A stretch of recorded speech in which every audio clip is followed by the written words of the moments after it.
नमस्कार, आप सभी दर्शकों का बहुत बहुत स्वागत। आप देख रहे हैं जस्ट टीवी। मैं हूं नेहा शुक्ला। चर्चा द ट्रुथ लेकर एक बार फिर से आप दर्शकों के सामने हाजिर हूं। आज चर्चा द ट्रुथ के मंच पर मेहमान जुड़ चुके हैं हमारे साथ। वरिष्ठ पत्रकार है सैयद कासिम। उनका स्वागत सबसे पहले कर लेते हैं। सर, बहुत बहुत स्वागत करती हूँ मैं चर्चा द ट्रुथ के इस मंच पर। और जी, तमाम प्रतिष्ठित मीडिया संस्थानों के साथ जुड़े रहे हैं। आपका पत्रकारिता का एक लंबा अनुभव भी है। लेकिन सबसे जो एक प्रमुख मुद्दा आजकल भारत में है, भारत की बल्कि राजनीति में मैं कहूँगी कि वो बना हुआ है, वो वक्फ बिल का बना हुआ है। इस वक्फ बिल से अब एक नई बात ये जुड़ती दिख रही है कि मीरवाइज उमर फारूक, जो कि लगभग 2019 के बाद जब जम्मू कश्मीर में 370 हटाई गई, उसके बाद से दिल्ली आना या फिर जम्मू कश्मीर से बाहर निकल पाना उनके लिए संभव नहीं था। लेकिन वक्फ बिल के लिए वो दिल्ली आए और उन्होंने सिर्फ दिल्ली आकर जेपीसी में भाग ही नहीं लिया, बल्कि अपना एक मेमोरेंडम भी सौंपा है सरकार को। आप इस पूरी एक्टिविटीज को, मीरवाइज उमर फारूक की इन्वॉल्वमेंट को किस तरह से देख रहे हैं? बहुत बहुत शुक्रिया सबसे पहले नेहा जी, आपके प्लेटफॉर्म पे आमंत्रित करने के लिए। देखिए, ऐसा है, वक्फ बिल को लेके जो बेचैनी होनी चाहिए वो सबसे ज्यादा जो है बिहार, उत्तर प्रदेश, बंगाल में होनी चाहिए। कश्मीर में वक्फ की इतनी प्रॉपर्टीज नहीं है कि उसको लेके इतना ज्यादा उसको कश्मीर को जोड़ा जाए।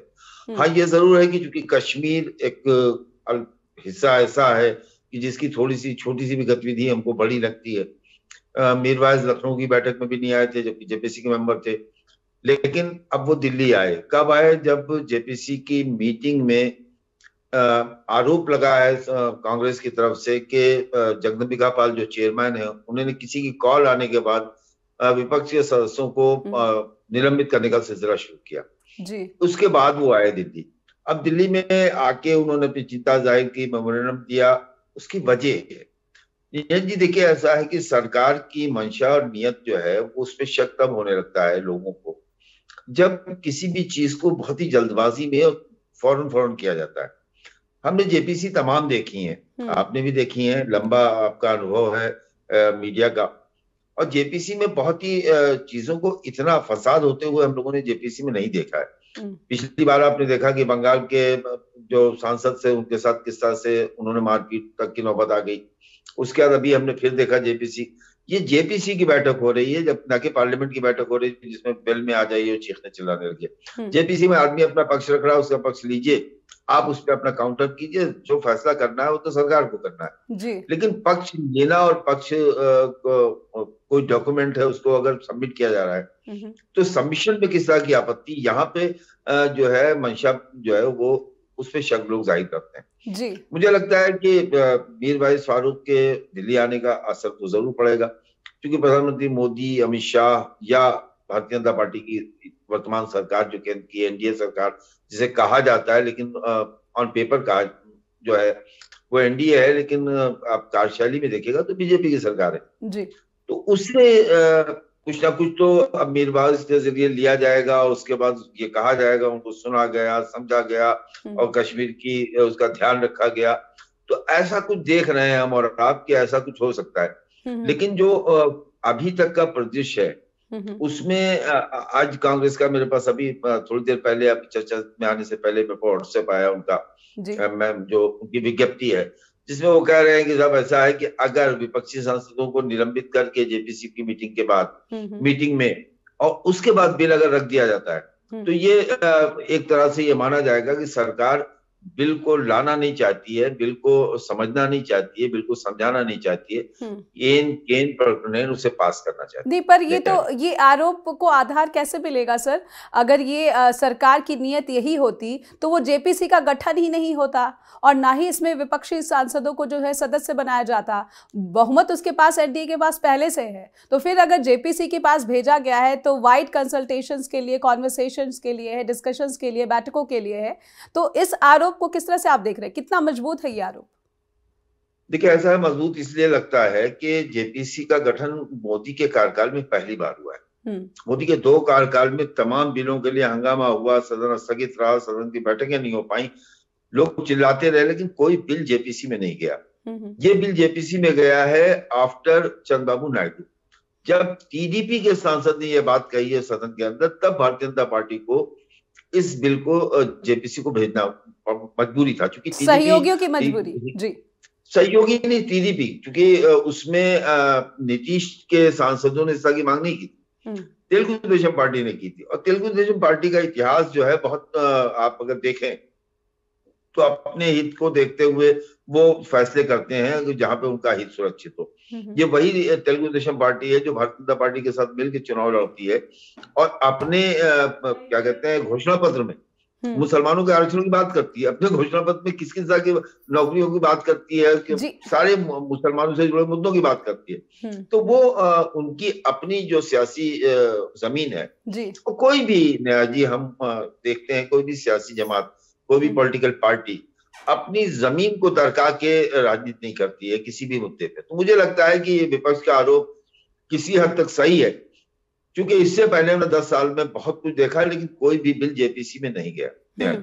जी, सही है साहब। फिर क्या अगर इस तरह से बीजेपी करना चाहती, और एक आरोप तो विपक्ष का ये भी है कि क्योंकि दिल्ली के विधानसभा चुनाव में इसका कुछ फायदा बीजेपी उठाना चाहेगी, इस आरोप पे कितना बल देख रहे हैं आप? कल्याण बनर्जी टीएमसी के सांसद, जिन पर आपने कहा कि मारपीट तक की नौबत आ गई, बल्कि अगर मैं दूसरा पहलू देखूं तो वो आरोप लगा रहे थे कि खुद कल्याण बनर्जी जो है वो अपना आपा खो बैठे थे और इस वजह से ग्लास टूटा था, पीने का जो ग्लास वहां पर रखा था और उनके हाथ में चोट आई थी। मैं वही कह रहा हूं, देखिए जो आपा आदमी कब होता है, जब हॉट टॉक होती है। तो एक तरफ से क्या कहते हैं ऐसी एक स्थिति पैदा हुई कि हॉट टॉक हुई और उसके नतीजे में वहां पर वो चीज हुई जो मतलब उसकी गरिमा को ठेस पहुंचाती है कि कोई भी सांसद गिलास फेंक दे और गिलास पटक दे। और किसी हमने लोकसभा में और इन सब चीजों की उम्मीद नहीं रखी थी लोकतंत्र में। लेकिन जो आप कह रही दिल्ली के चुनाव को लेके, देखिए दिल्ली के चुनाव से दिल्ली में वक्फ प्रॉपर्टीज बहुत ज्यादा नहीं है, एक चीज। दूसरी चीज ये है कि दिल्ली के चुनाव में जहां पे चुनाव हो रहा है उसमें अरविंद केजरीवाल और भारतीय जनता पार्टी का जो वोट का एक समर्थन है करीब करीब एक है, उसमें बहुत ज्यादा फर्क नहीं, 5-7% ऐसा है कि जो अरविंद केजरीवाल के साथ ज्यादा आता रहा है उसको आप झुग्गी का वोटर कह सकते हैं, उसको आप सो कॉल्ड बंगाली कह सकते हैं या बंगाल का कह सकते हैं, रोहिंग्या कह सकते हैं, या कुछ आप कुछ भी कह सकते हैं। लेकिन आप देखिए कि लोकसभा में वाइप ऑफ हो जाते हैं, केजरीवाल विधानसभा होती है तो धुल जाती है भारतीय जनता पार्टी। तो दोनों का जो वोट है वो करीब करीब एक है। तो मुझे नहीं लगता है कि दिल्ली चुनाव में इसका कोई फायदा हो सकता है। दिल्ली चुनाव के लिए तो मोदी जी ने इंतजाम कर ही दिया है, 5 को कुंभ नहाएंगे, पूरे दिन टीवी पे आएंगे और शाम को वोट पड़ जाएगा। वो एक मुझे लगता है बचकाना आरोप है। अभी देखिए उत्तर प्रदेश में अभी जेपीसी आई थी जी, उससे पहले उत्तर प्रदेश सरकार ने सर्वे करा लिया और सर्वे कराने के बाद 14,000 कुछ 100 हेक्टेयर में से 11,000 हेक्टेयर जमीन कह दिया कि सरकार की है, वक्फ की यही नहीं है। हद ये है कि लखनऊ का बड़ा इमामबाड़ा, छोटा इमामबाड़ा जैसी जगह उसको भी सरकार ने बताया कि सरकार की है जेपीसी की मीटिंग में जी। तो ये जल्दबाजी जो है वो कहीं ना कहीं बताती है कि इस नियत के पीछे कोई खोट है। हालांकि अगर ईमानदारी से प्रयास किया जाए तो मुस्लिम समाज भी अपने वक्फ बोर्डों से, अपने वक्फ बोर्ड के मेंबरों से, अपने वक्फ बोर्ड के चेयरमैनों से बिल्कुल संतुष्ट नहीं है, बल्कि उनसे नफरत करता है, उनसे उसका मतलब गुस्सा है इस बात पे कि वक्फ की सारी लैंड्स उसमें कब्जे हो रहे हैं, 1 रुपए 2 रुपए के लीज दी जा रही है, उस पर तमाम तरह की रिश्वतें ली जा रही हैं, लोग बड़े से बड़े होते जा रहे हैं। इस आगे उलेमा पे, मौलवियों पे, मौलानाओं पे आरोप लगते रहते हैं जी। तो अगर ये सलीके से कर दिया जाता तो मुझे लगता है कि ये लैंडमार्क डिसीजन होता। लेकिन जो नियत का खोट नजर आ रहा है नेहा जी, वो कहीं ना कहीं ऐसा है कि जिससे सरकार की नियत पे शक हो रहा है जी। जो बात आपने उत्तर प्रदेश के बारे में कही कि 14,000 अगर ये हेक्टेयर की ज़मीन को में से 11,000 हेक्टेयर सरकार कह रही है कि ये वक्फ से संबंधित है ही नहीं, तो ये कितना बड़ा मुद्दा है वहाँ पर मुस्लिम समुदाय के लिए, या फिर कैसे देख रही है Muslim community in Uttar Pradesh? इस सवाल का जवाब मैं आपसे लूँगी, समझूंगी, लेकिन एक छोटे से ब्रेक के लिए रुकेंगे। चर्चा द ट्रुथ में ब्रेक के बाद लौटेंगे और हमारे साथ लगातार जुड़े हुए वरिष्ठ पत्रकार सैयद कासिम जी, उनसे समझने का सिलसिला आगे बढ़ाएंगे ब्रेक के बाद। फिर से स्वागत है आपका। आप देख रहे हैं चर्चा द ट्रुथ, और इस बार चर्चा में हम ये सच समझने की कोशिश कर रहे हैं कि वक्फ बिल को लेकर भारत की जो एनडीए सरकार है उसकी नीयत पर सवाल फिर से क्यों उठने लगे हैं। जेपीसी की बैठक में हंगामा, मीरवाइज का आना और इसके बीच बार बार ये बातें कि आनन फानन क्यों किया जा रहा है, समय जबकि पर्याप्त है इस पर वाइड डिस्कशंस के लिए, व्यापक विस्तार से बातचीत के लिए। हमारे साथ वरिष्ठ पत्रकार सैयद कासिम जी लगातार जुड़े हुए हैं। सैयद सर, मैं समझना चाहूंगी कि उत्तर प्रदेश का आपने हवाला दिया कि सर्वे करा लिया गया मुख्यमंत्री योगी आदित्यनाथ के तरफ से, और जिसमें से 11,000 हेक्टेयर तो उन्होंने कहा कि ये इस वक्त से संबंधित ही नहीं है। तो सबसे बड़ी बात आपने खुद कहा इस मंच पर कि जितने भी बोर्ड के प्रमुख है, उलेमा है, मौलाना है, उनसे तो मुस्लिम समुदाय खुद नाराज है कि कहीं ना कहीं जितनी संपत्तियां हैं, जिस तरीके से देख रेख होनी चाहिए थी, वो नहीं हो पा रही है। और कहीं ना कहीं शायद जो दस्तावेज है, जमीनों के जो कागजात है, संपत्तियों के जो कागजात है, वो पुख्ता नहीं है। तो सरकार की दखलंदाजी इसमें क्या आपको लगता है कि फिर कहीं ना कहीं मुस्लिमों का जो पक्ष है, सरकार उसे नहीं समझ पा रही है? मुझे लगता है कि सरकार का ये कहना कि ये कागजात इसके नहीं है, ये थोड़ा सा सरकार अपने ऊपर उंगली उठा रही है। ओके। ये वक्त का जो प्रबंधक होता है ना, ये डीएम होता है हर जिले का जी। और वक्फ में जो पंजीकरण होता है वो वही उसी के अनुमति से होता है, वही करता है। तो वक्फ का पंजीकरण जो होता चला आ रहा है, जब से देश आजाद हुआ है, उससे पहले से वक्फ था, उसके बाद जब देश आजाद हो गया तब से वक्फ है जी। तो वो उसको कह देना कि ये फर्जी है, गलत है, झूठा है, मुझे लगता है कि ये चीज अदालत की बात है। ये लोग अदालत जाएंगे, फिर वो बात वहां तय हो। जो बात मैंने पहले कही, मैं उसे फिर दोहरा दूं कि कोई भी मुस्लिम कम्युनिटी का व्यक्ति वक्फ बोर्ड के किसी भी व्यक्ति से न संतुष्ट है, न मुतमईन है, बल्कि उन पर लानत मलामत लफ्ज जो उर्दू का है कि उनको बुरा भला भी कहता है। वजह क्या है कि वक्फ के पास, आपके रेलवे के पास सबसे ज्यादा प्रॉपर्टी है। तो आप सोचिए कि कितनी जमीनें हैं वक्फ के पास, और वो सारी जमीनें कहीं मुसलमानों के किसी यूज में नहीं। नाम तो ये है कि बुजुर्गों ने वक्फ किया, हमारी जमीन है। मिसाल के तौर पर मैं अपने वक्फ की बात करूं, अगर मैं मेरे दादा ने कोई जमीन वक्फ कर दी कि भाई 10 बीघे ये वक्फ कर दी मैंने, तुम मजलिस मातम करना है इसका इमाम हुसैन का जी, और चलता रहेगा। तो जो हमारी औलाद होगी वक्फ वाला औलाद होगा और वही उसका मुतवल्ली होगा। हमारे दादा ने उसको किया, पिताजी ने आधी बेच दी, हमने आधी बेच दी, उसके बाद सारी जमीनें बेच ली हमने। अब चूंकि वक्फ की जमीन बिक नहीं सकती है, रजिस्ट्री नहीं हो सकती, तो हमने उसको पट्टे पे दे दिया, पैसा ले लिया। तो ये पूरे प्रदेश में हुआ है, बल्कि पूरे देश में है। वक्फ प्रॉपर्टीज पे किसी का अपना कब्जा है ही नहीं। आगरा का एक बहुत बड़ा वक्फ है, वो शहीद सालिस का एक वक्फ कहा जाता है, उसके आसपास सिनेमा हॉल, पेट्रोल पंप मुतवल्लियां ने बनवा दिए और उसका किराया एक बना लिया कि साहब आप 5,000 रुपए वक्फ का दीजिएगा, और उसके पीछे से अंडर द टेबल जो एक बड़ी रकम ली गई, तो वो रकम तो उनके जेब में चली गई। तो मुझे लगता है कि मुस्लिम कम्युनिटी को वक्फ से में बैठे हुए लोगों से बहुत ज्यादा उम्मीदें नहीं थी। उसमें ये एक खुशी की लहर थी कि बगैर किसी सियासी दबाव के और मुस्लिम हित में मोदी सरकार एक बड़ा फैसला लेने जा रही है, बड़ा खुश था वो जी। लेकिन जब उसी बीच में योगी आदित्यनाथ की सरकार ने अभी बिल जो है पटल पे रखा भी नहीं गया जेपीसी के पास, तो इससे पहले आपने सर्वे करा के और जमीनों को कह दिया। अब उनका जो चीफ सेक्रेटरी आया उसी की बैठक में उन्होंने बताया कि सब 11,000 हेक्टेयर तो जमीन वक्फ किया ही नहीं है, तो सरकार की है जी। तो वहां से जो एक खुशी थी या एक उम्मीद थी कि ये जो पिछली सरकारों में या पिछली जो वक्त के जो इंतजामकार थे उन्होंने जो लूट मचाई है जी, उसको ये सरकार जो है खत्म करना चाहती है। मुझे लगता है कि उसके बाद उसमें मायूसी का सामना करना पड़ा जी। सही साहब, क्या इसमें जो विपक्षी दल है, खास करके जो कांग्रेस है, टीएमसी जैसे, जो डीएमके जैसे जो दल हैं, समाजवादी पार्टी भी इसमें शामिल है, क्या वो मुस्लिम समुदाय के पक्ष को सही तरीके से समझ पाए हैं?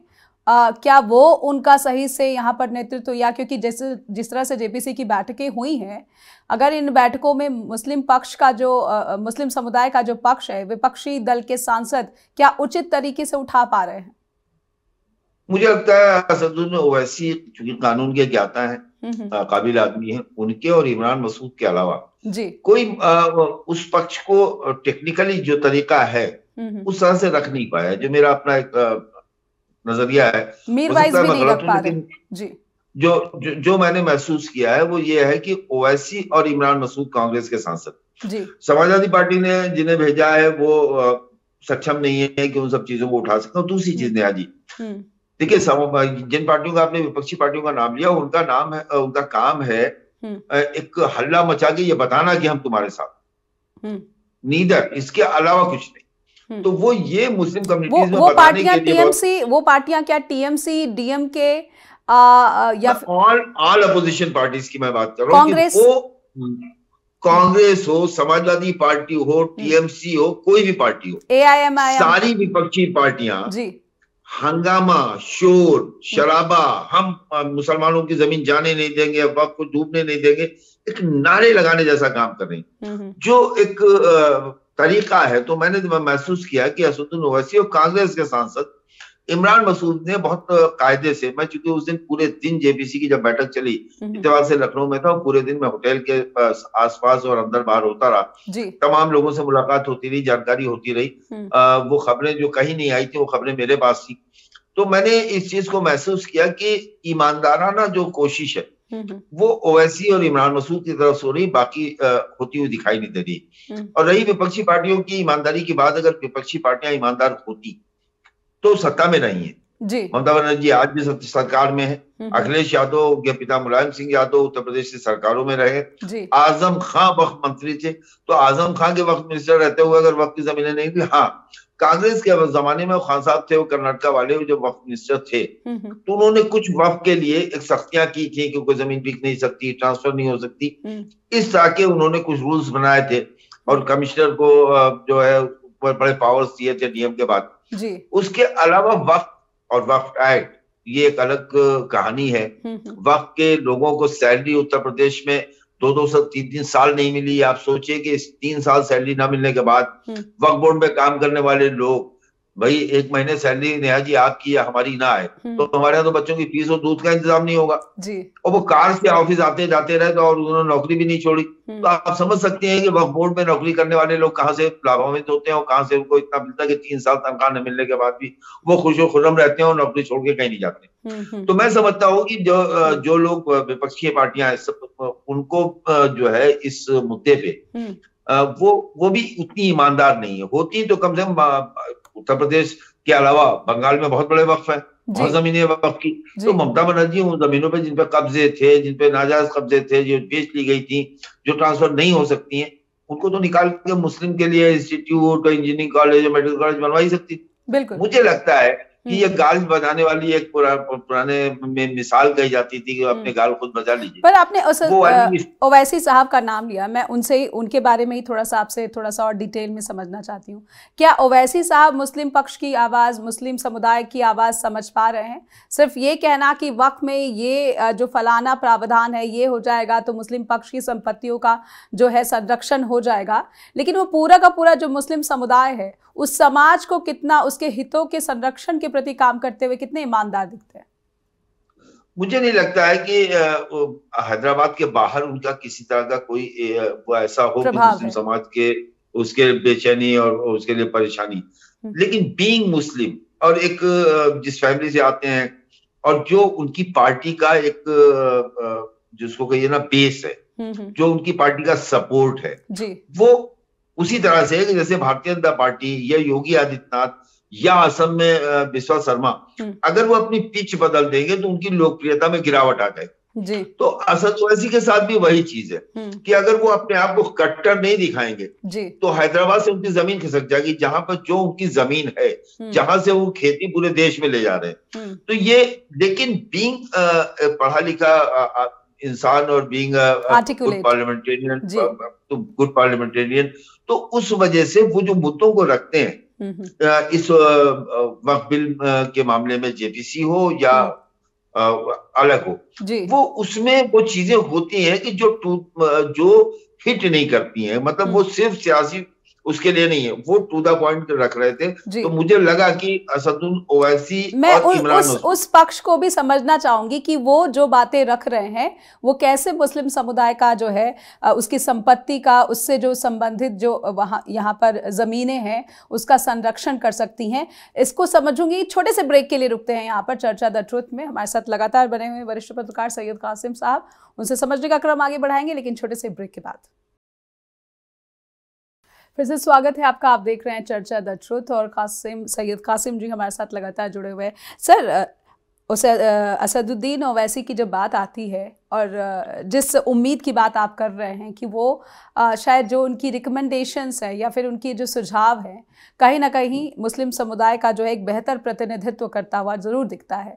मैं उन बेहतर प्रावधान और सुझाव के बारे में आपसे समझना चाहूँगी और अपने दर्शकों तक भी ये जानकारी पहुँचाना चाहूँगी कि वो बेहतर सुझाव और बेहतर प्रावधान क्या है। देखिए, मेरा कहने का मकसद ये है कि वो जब मैंने उस दिन महसूस किया जो पार्लियामेंट की जो जेपीसी की मीटिंग में लोग अपने अपने पक्ष रख रहे थे जी। तो जो तैयारी के साथ, डॉक्यूमेंट के साथ, एक्ट के साथ, कॉन्स्टिट्यूशन के आर्टिकल्स के हिसाब से जो बातें रख रहे थे वो सिर्फ असदुद्दीन ओवैसी थे जी। वो मुस्लिम पक्ष का कितना फायदा करेंगे, कितना नुकसान करेंगे, ये एक अलग इशू है जी। क्या नुकसान क्या फायदा पहुंचेगा ये भी अलग इशू है जी। लेकिन जो एक जेपी जॉइंट पार्लियामेंट्री कमेटी के आप एमपी हैं, मेंबर हैं, तो आप सदस्य वो जाना चाहिए जब जैसे वन टाइमर है मौलाना मुहिबुल्लाह नदवी, पहली बार एमपी हुए हैं, अभी पार्लियामेंट गए हुए 7 महीने नहीं हुए, समाजवादी पार्टी ने उनको भेज दिया।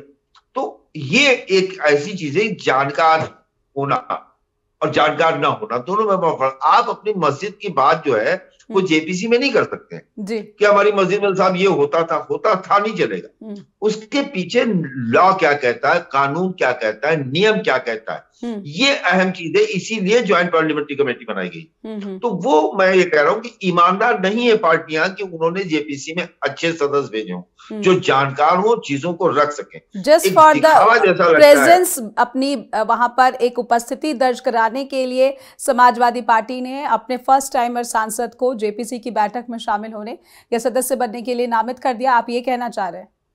जी, फर्स्ट टाइमर सांसद कभी एमएलए भी नहीं रहे, कभी चेयरमैन भी नहीं रहे, कभी कुछ नहीं रहे, सिर्फ मौलाना और मौलाना से तो सिर्फ इसलिए कि हमने एक मुस्लिम सांसद दे दिया प्रतिनिधित्व। तो वो एक मुंह भराई की रस्म नहीं जो होती है, ये मुंह भराई की रस्म जैसा लगता है। इसमें सियासी जो है गणित छुपा होता है वोट का कि हम देखिए एक मुस्लिम हमने सांसद दे दिया। ये मैं ये कह रहा था कि ईमानदार नहीं है, उसका सबूत ये है जी।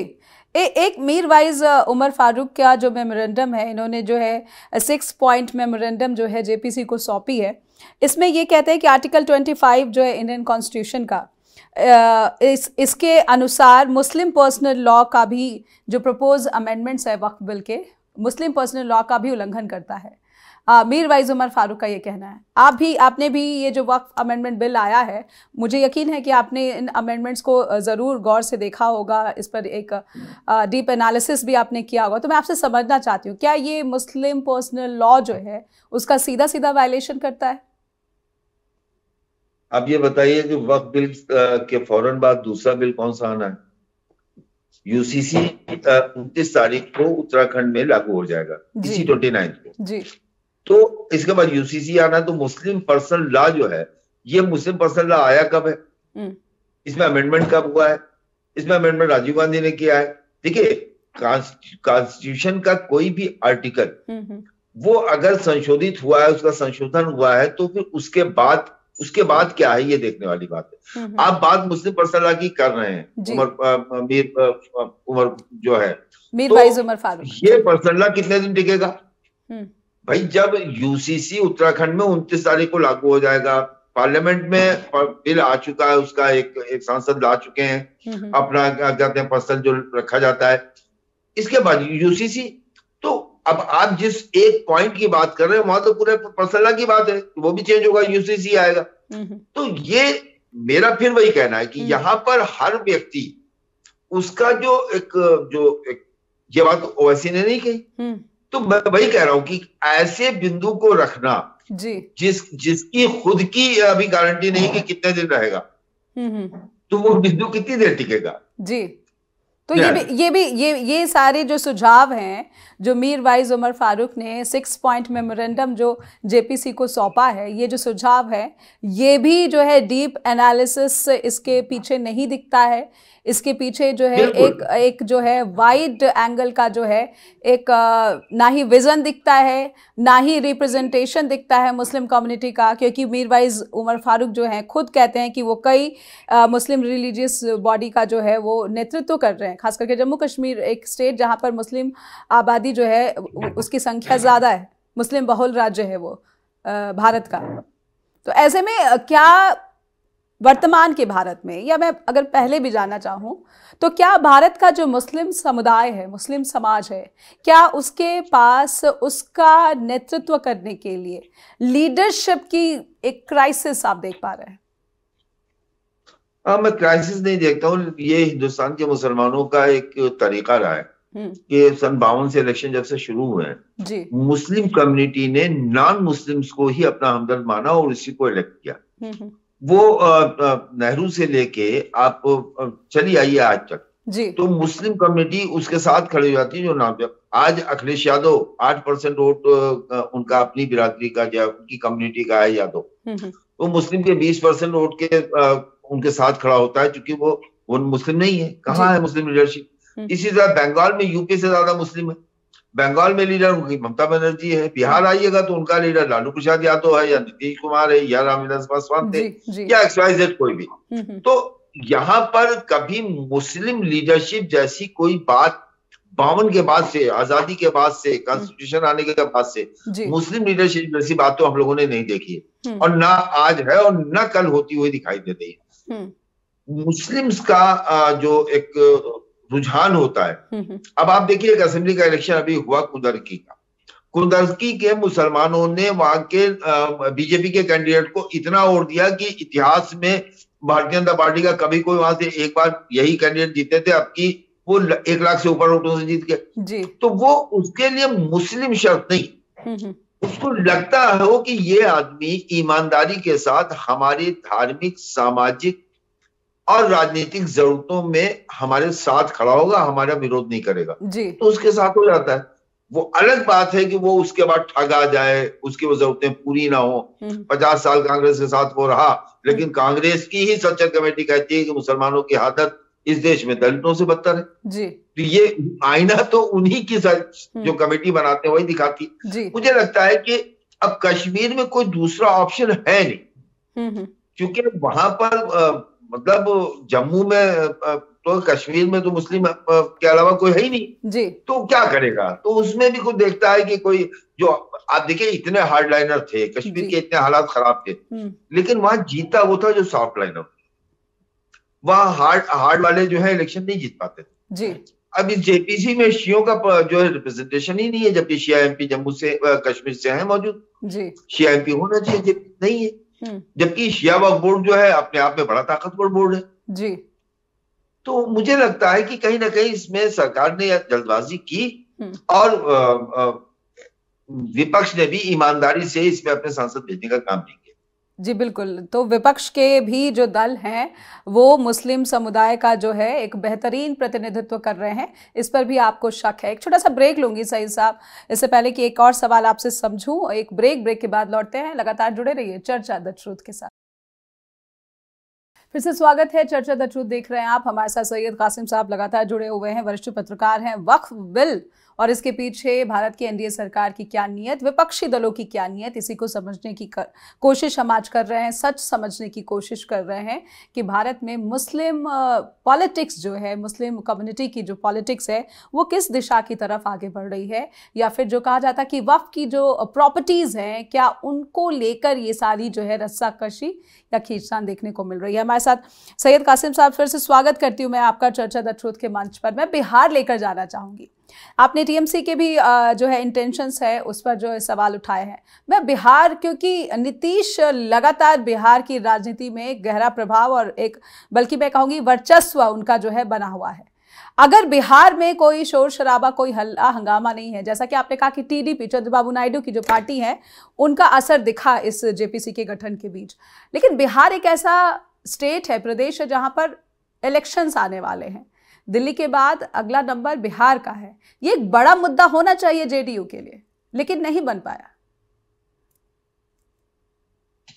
देखिए, नीतीश का एक तरीका है कि नीतीश बहुत ही खामोशी से जो भी करते हैं, बहुत खामोशी से कर जाते हैं, और नीतीश बयानबाजी में विश्वास नहीं रखते हैं। नीतीश को भी मालूम है कि 2/3 का जब वक्त आएगा तब मेरा प्रेजेंस ना प्रेजेंस तब माने रखेगा। जब कैलकुलेशन का गेम शुरू होगा, जब नंबर गेम शुरू होगा, तब नीतीश का रोल शुरू होता है, वो राज्यसभा में हो या लोकसभा में हो। तो अभी नीतीश कुमार के बयान उस तरह से आप देखने को नहीं पाएंगे, क्योंकि नीतीश कुमार यही तो नीतीश को अलग करती है। जो दूसरे राज्य नीतीश के मन में क्या चल रहा है इसे कोई समझ नहीं पाता। हम लोग को देखते देखते नीतीश कुमार को हम लोगों ने अटल जी के साथ देखा, मोदी के साथ देखा, मोदी के विरोध में देखा, लालू के साथ देखा, लालू के विरोध में देखा, बेटे के साथ में देखा, बेटे के विरोध में देखा। तो मुझे लगता है कि नीतीश के बारे में कुछ भी प्रिडिक्ट करना, नीतीश के बारे में कुछ भी कहना, ये थोड़ी सी जल्दबाजी होगी नेहा जी। लेकिन नीतीश कुमार कोई भी फैसला ऐसा नहीं करेंगे जो उनके साथ बिहार का 30-35% मुस्लिम सपोर्ट रहता है जी। 60-65% अगर लालू और कांग्रेस अलायंस को होता तो 30-35% वो भी पाते रहे जी। और वो अपने आप को उससे दूर ले जाएंगे, मुझे इसमें संदेह। बिल्कुल। मैं ऐसे में आरजेडी, क्योंकि उसका तो सीधे सीधे MY का जो कैलकुलेशन, जो उनकी पॉलिटिक्स चलती रहती है, तो फिर आरजेडी को कहाँ खड़ा पा रहे हैं आप? ना ही तेजस्वी ना ही लालू यादव इस बारे में ज्यादा बोलते देखे गए। मुझे लगता है लालू यादव तो फिर भी देखे गए हैं बोलते हुए, तेजस्वी उतने जो है मुखर या फिर अग्रेसिव नजर नहीं आते हैं। नहीं, तो उसमें तो वो ये चाहते हैं ना कि वो किसी तरह से नीतीश कुमार का कोई सामने आए तो हम उस पर रिएक्शन दें। वो यही कहेंगे ना कि नीतीश कुमार के सांसद है हमारे पास, पार्लियामेंट में क्या है, कुछ नहीं है, हम इस ताकत में नहीं है कि वहां पे कुछ अच्छा बुरा कर सकें। तो वो लेकिन लालू यादव जो है वो बोलते हैं तो सिर्फ बोलते हैं। बोलना तेजस्वी का असरदार है, क्योंकि अब लीडर तेजस्वी है। लालू तो एक तरह से जिस तरह से मोदी जी ने सबको रखा है कि मार्गदर्शक मंडल में, तो लालू यादव भी मार्गदर्शक की भूमिका में ही कह सकती हैं आप जी। मैं, क्योंकि आपने उत्तर प्रदेश के कांग्रेस की भूमिका की बात आपने कही है, तो क्या बिहार में भी जो मुस्लिम समुदाय है वो आरजेडी की तरफ कम आकर्षित या फिर कांग्रेस की तरफ जो है अब उसका झुकाव बढ़ रहा है? आप कहाँ देख रहे हैं बिहार के मुस्लिम कम्युनिटी को? देखिए, बिहार में जो है वो आप ये समझ लीजिए कि बिहार में कांग्रेस की वजह से ही नीतीश पावर में नहीं। आप पिछला इलेक्शन देखिए, जो स्कोर कार्ड देखिए, कांग्रेस के कितने लड़े कितने जीते और तेजस्वी के कितने लड़े कितने जीते। तो अगर सिर्फ देखिए बिहार हो या कोई राज्य हो, सिर्फ मुस्लिम कम्युनिटी के रुझान से बात नहीं बनती जी। और मुस्लिम कम्युनिटी ने जो अभी उनका वोटिंग पैटर्न रहा है, तो हमने तेलंगाना में देखा वो कांग्रेस के पक्ष में था, कर्नाटका में पहले वो बढ़ता था, जेडीएस को भी जाता था, कांग्रेस को भी जाता था, लेकिन इस बार उसने कांग्रेस को ही दिया, कांग्रेस बहुमत में आ गई, जेडीएस बिल्कुल खत्म हो गई। तो मुझे नहीं लगता कि बिहार में भी इस तरह की कोई बात देखने को मिलेगी कि अगर कांग्रेस और तेजस्वी के बीच में या कांग्रेस और लालू यादव के बीच में किसी अगर कोई रिफ्ट पैदा होता है तो वो मुस्लिम जो है वो कांग्रेस की तरफ उनके सब छिटक जाएगा। मुस्लिम का वोटिंग का पैटर्न खुद बदला है या मीडिया की वजह से बदला है या सेंट्रलाइज किया गया है, इसे मैं समझने की कोशिश कर रहा हूँ। पिछले 10 सालों से समझ नहीं पाया हूँ, क्योंकि जिस तरह से ये सेंट्रलाइज हुआ है उसका नुकसान इससे ज्यादा हुआ है, फायदा कम हुआ है जी। नुकसान ज्यादा हुआ है, यानी कि मुस्लिम सेंट्रलाइज होके जो है दूसरे जो दल हैं उनमें अपनी पैठ नहीं बना पा रहे हैं, आप ये कहना चाह रहे हैं कि सिर्फ और सिर्फ? बिल्कुल सीधी सी बात है। जैसे ऐसा है कि मुसलमानों ने अपने आप को वोट दे के, या मैं फिर कहूंगा कि मैं पिछले 10 सालों से नेहा जी, मैं समझता हूँ कि 40 साल के मेरे जर्नलिज्म के करियर में मैंने बहुत सी चीजों को देखा समझा है और नतीजे में जब पहुंचा हूं तो सही निकला है। लेकिन इस नतीजे में मैं अभी तक नहीं पहुंचा। 10 साल से मैं 14 के बाद से इस बात को कोशिश कर रहा हूं समझने की कि ऐसा क्यों हो रहा है कि मुस्लिम सेंट्रलाइज हो गया है और उसका नुकसान उसे भरपूर हो रहा है। पर ऐसे में यूपी में जिस सीट की आपने, जहां पर अभी उपचुनाव हुए, वहां पर बीजेपी की जो है भारी बहुमत से जो जीत हुई है, यहाँ पर तो मुस्लिम जो है बिल्कुल ही कहीं ना कहीं उस सेंट्रलाइज पॉलिटिक्स की तरफ जो है बर्ताव करते नहीं दिखे। नहीं, तो वजह भी है ना कि वो कैंडिडेट जो था इतनी बार से जो हार रहा था, लेकिन लगातार मुसलमानों के बीच में बना हुआ था। वो कहता था आप हमको हराते रहिए, हम आपके काम आते रहेंगे। तो जैसे कोटा, राशन की दुकान, पट्टा, छोटे मोटे काम, थाने से मोटरसाइकिल का छुड़ाना, मुसलमान को इससे बड़ा काम भी नहीं पड़ता है कि भाई 3 सवारी जा रहे हैं, दरोगा ने पकड़ लिया और आपने विधायक जी ने फोन करके छुड़वा दिया, इतना उसके लिए बहुत है। और वो ये जो आदमी पिछले 4 चुनाव हार रहा है, लगातार उनकी काम कर रहा है, तो फिर वो उसके साथ गए और भाई बाई इलेक्शन है, पहली चीज। दूसरी चीज, अगर हाजी जीतते भी हैं तो हमारी मोटरसाइकिल तो छुड़ा नहीं पाएंगे जी। क्योंकि मुस्लिम समुदाय के साथ बहुत सारी जो है चुनौतियां अभी भी वर्तमान विकसित भारत बनने की तरफ आगे बढ़ते देश में जो है अभी भी बहुत सारी जो चिंताएं हैं जस की तस बनी हुई हैं। क्या आप ऐसा देख रहे हैं कि शिक्षा की बात हो, सुरक्षा की बात हो, महिलाओं के सम्मान की बात हो, क्योंकि बीजेपी का एक बड़ा जो है दावा ये भी रहता है कि हमने तो 3 तलाक जो है उसको रोकने के लिए कानून लाए, ये मुस्लिम महिलाओं के प्रति हमारा जो है सम्मान इसको दर्शाता है। ऐसे में क्या आप इन सब कोशिशों के जो बीजेपी का दावा है और मुस्लिम समुदाय की जो चुनौतियां हैं इसे कहाँ देख पा रहे हैं वर्तमान भारत में? देखिए, ऐसा है ना कि बीजेपी का दावा और बीजेपी के मुख्यमंत्रियों का एटीट्यूड दोनों में फर्क है। बीजेपी का दावा कुछ होता है और बीजेपी के मुख्यमंत्रियों की तरफ अगर आप देखेंगे जो दूसरे राज्यों में, तो आपको उनकी कार्रवाइयां जब देखेंगे तो उसमें वो झलक आपको नहीं दिखाई देगी जो भारतीय जनता पार्टी सबका साथ, सबका विकास, सबका विश्वास की जो बात करती है, वो नीचे आने के बाद उनके मुख्यमंत्रियों में वो चीज दिखाई नहीं देती। कम से कम आसाम में, मध्य प्रदेश में, उत्तर प्रदेश में तो ये चीज हम नहीं देख पा रहे हैं। तो वो चीज जो है वो कहीं ना कहीं दिल्ली इस चीज पे नाराज भी होता है। बटोगे कटोगे के नारे पे दिल्ली नाराज हुआ था, महाराष्ट्र ने इस बात को बिल्कुल खारिज कर दिया था। तो मुझे लगता है कि भारतीय जनता पार्टी में भी एक लाइन है, एक सॉफ्ट लाइन है जो अटल बिहारी वाजपेयी की तरह सोच रखती है, जो जिनका विजन अलग होता है, और दूसरी लाइन है, वो दूसरी लाइन दूसरी तरह से सोचता है। मुझे ये एक पॉलिटिकल पार्टी के में होता भी है, एक हार्ड लाइनर होता है, सॉफ्ट लाइनर होता है जी। लेकिन देखिए, मुसलमान और भारत के उससे अगर आप देखेंगी तो जीडीपी के ग्रोथ हो या देश के क्या कहते हैं हैंडीक्राफ्ट हो या इस तरह के काम जी, मुसलमानों को अलग रख के आप विकसित भारत की तस्वीर नहीं देख सकते। और इस बात को मोदी ने समझा है। मुझे लगता है नरेंद्र मोदी का गुजरात जो है, जब सच्चर कमेटी की रिपोर्ट आई थी तो सबसे जो खुशहाल मुसलमान था वो गुजरात में था जी। चाहे वो क्या कहते हैं उनका लिटरेसी रेट रहा हो, चाहे एजुकेशन का रेट रहा हो, सॉरी उनके जॉब का हो, चाहे बिजनेस का हो, चाहे इनकम टैक्स पेयर हो। तो ये बताता है कि मोदी के गुजरात में मुसलमानों ने तरक्की की थी और वही विजन वो पूरे भारत में ले जाना चाहते थे। और पता नहीं किस वजह से या क्या, ये बेहतर समझ सकते हैं वो लोग जो इस देश को चला रहे हैं। लेकिन मैं बीइंग मुस्लिम और एक सच्चा नागरिक होने के नाते भारत की कह सकता हूँ कि एक इतनी बड़ी जो माइनॉरिटी कहा जाता है, आई थिंक माइनॉरिटी तो रही नहीं, इतनी बड़ी आबादी देश की जो है उसे अलग करके देश के विकास या देश के भविष्य के बारे में अच्छा नहीं सोचा जा सकता जी।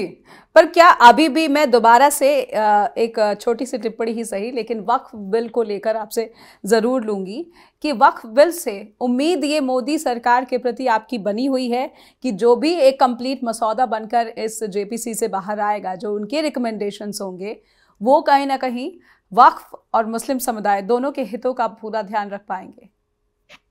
देखिए, 31 तारीख को सत्र शुरू हो रहा है। अगर 31 को पटल पे रख दिया गया बिल और उसी दिन पास करने के लिए डाल दिया गया, तब तो ये माना जाएगा कि मोदी सरकार जो है उस जो मुसलमान सोच रहा है उसके इतर उसकी जो कार्यक्रम है उससे अलग है। लेकिन अगर वो बिल जो है पूरी चर्चा के बाद और पूरी तरह से उस पर चर्चा करने के बाद, अमेंड करने के बाद, जो इनकी परेशानियां हैं या इनको जो डर जिन बातों से लग रहा है उसको हटाने के बाद, या उस पर कोई एक कॉन्क्रीट प्रपोजल देने के बाद अगर रखा जाता है, तो मुझे लगता है कि देश की आजादी के बाद मुसलमानों के लिए ये एक बहुत बड़ा कदम होगा जो दिल्ली सरकार करेगी जी। और विपक्षी दलों की भूमिका कैसे देखते हैं? क्या विपक्षी दल इसके बाद शांत बैठेंगे? वो तो पहले से ही आक्रामक दिख रहे हैं इसके विपरीत।